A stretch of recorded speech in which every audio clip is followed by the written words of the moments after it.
Hello, my name is Arjen Bootsma, this is Back Pain Truth.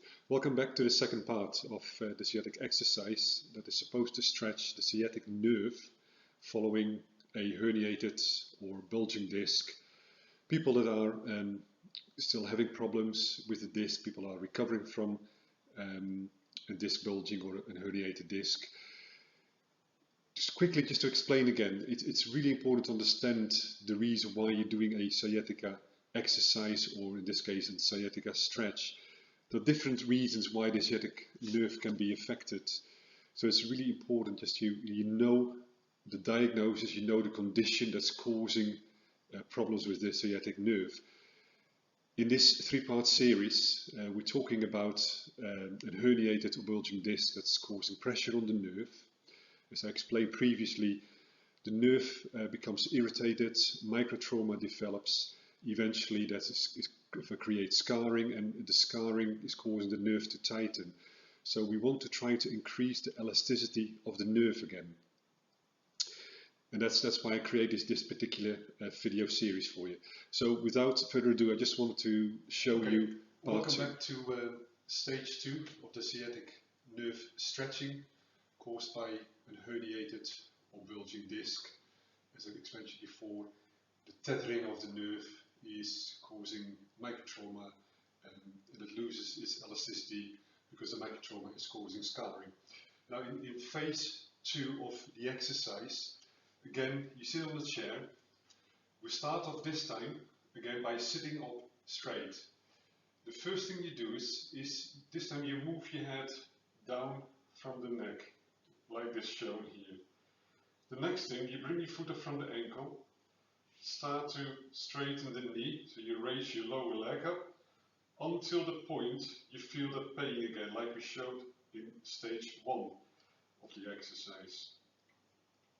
So this time, as soon as you feel the pain coming in, you either can lift your head up until the point the pain goes and stop.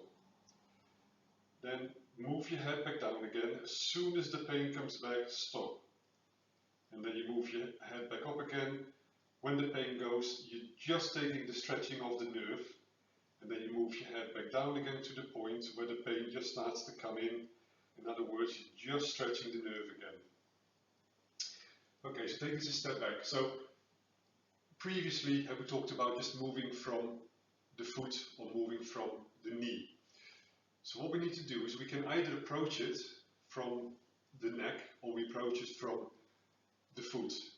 So let me show that again. So you move your head down, then you bring your foot from the ankle, start to straighten the knee, and then, as I said, you could approach it from the opposite end.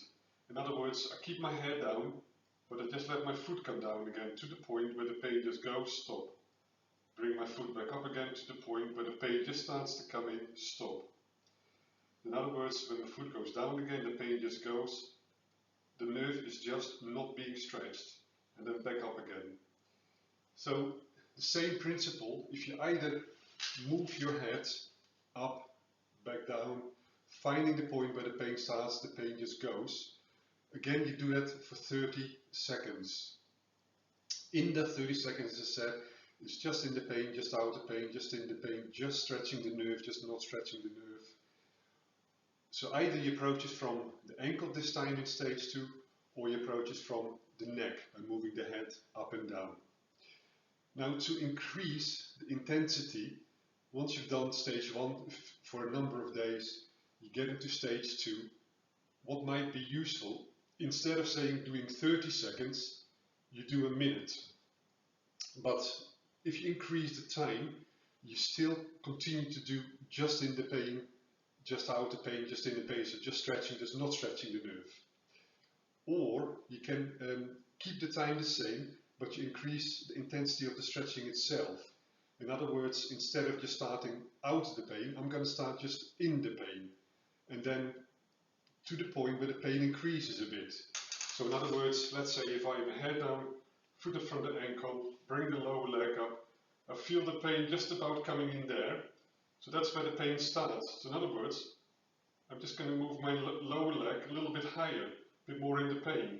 So what I can do is I can just let my head come up, there's still a little bit of pain, and back down again the pain increases. Head up again, a little bit of pain still, and then back down again, a bit more pain. Or I let my foot again come from the ankle, still a little bit of pain, but it just eased off a bit. Bring the foot back up again, the pain increases. So that's either increasing intensity through increasing the time, 30 seconds to a minute, or increasing the stretching intensity itself. Now keep in mind that even though you're doing these sciatica stretching exercises, it will help to improve the elasticity of the nerve. But keep in the back of your mind, it's not dealing with the real cause, why in the first place you developed sciatica problems, why you developed this herniated disc.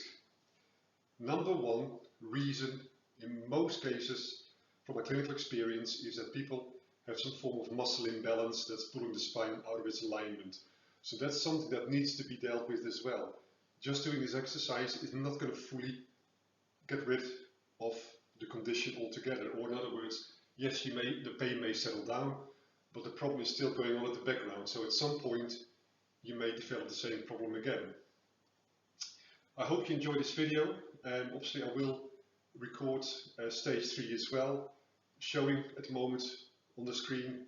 You can click the button to go straight through to stage 3 if you want to have a look at. Please don't forget to share the video.